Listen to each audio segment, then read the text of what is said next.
میرا جسم میری مرضی۔ شوکت صاحب جو کچھ بھی یونیورسٹی میں چل رہا تھا اس کے خلاف تھے، لیکن وہ خاموش رہتے تھے۔ وہ بولتے بھی تو کس حیثیت سے، کیونکہ وہی سب تو وہ میروی کے ساتھ کرتے تھے۔ تبھی ان کی جو شاماں گھر میں گزرتی تھی وہ اکثر تنہا ہوتی تھی، انہی سوچوں میں گم تھے کہ ان کی آنکھوں پر کسی نے ہاتھ رکھا۔ کون؟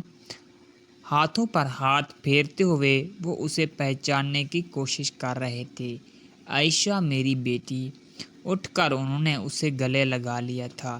عائشہ باہر سے وکالت کی ڈگری لے کر لوٹی تھی اور وہ بھی ایک انگریزیشن بننا چاہتی تھی عورتوں کے لیے۔ گھر میں اسے سب ڈمپل کہتے تھے، بلکہ کلاس میں بھی اسی نام سے مشہور تھی۔ وہ کافی دراز قد تھی، اس لیے وہ ہیلز پہننے کی بجائے کم ہیلز والی جوتی پہنتی تھی۔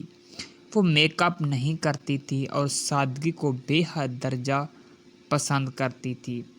پینٹ کے اوپر لانگ قمیص پہنتی تھی۔ سناؤ میری بیٹی کیسی ہے؟ شوکت صاحب نے اس کے سر پر ہاتھ رکھتے ہوئے پوچھا۔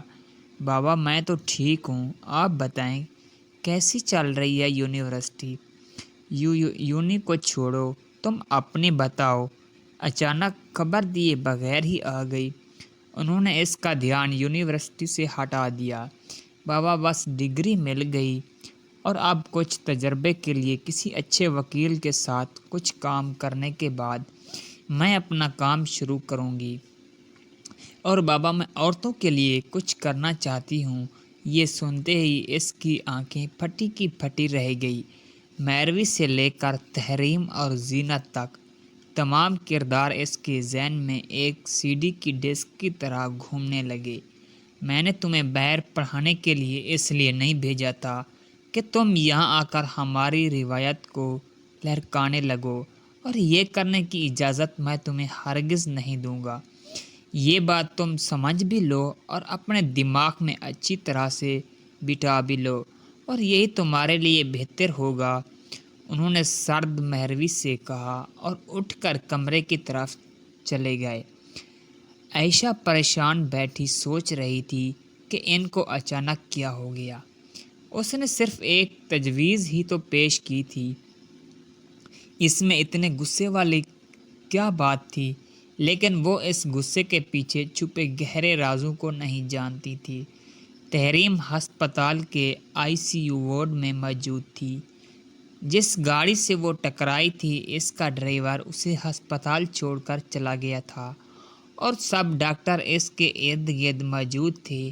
یہ پورے شہر کا سب سے بڑا ہسپتال تھا، اور اس ہسپتال میں تو سانس لینے کا بھی کرایہ دینا پڑتا تھا، اور وہ ٹھہری لاوارث۔ البتہ ڈاکٹر نے اس کی مرہم پٹی کر دی تھی، لیکن ابھی تک اسے ہوش نہیں آیا تھا۔ صبح کا سورج طلوع ہی ہو چکا تھا، اور یہ ابھرتا سورج زرینہ کے لیے اس کی زندگی کا سب سے کڑا دن ہونے والا تھا۔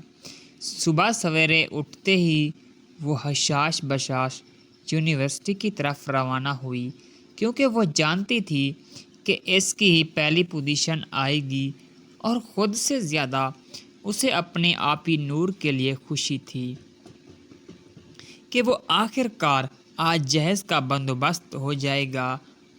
رکو چاچا، آپ کو پتہ بھی ہے کہ روزانہ میں نے یونیورسٹی کے سامنے ہی اترنا ہوتا ہے، لیکن آپ لازمی طور پر آگے لے جاتے ہیں، زرینہ نے رکشے سے اترتے ہوئے کہا۔ اگلی قسط دیکھنے کے لیے چینل کو سبسکرائب کریں۔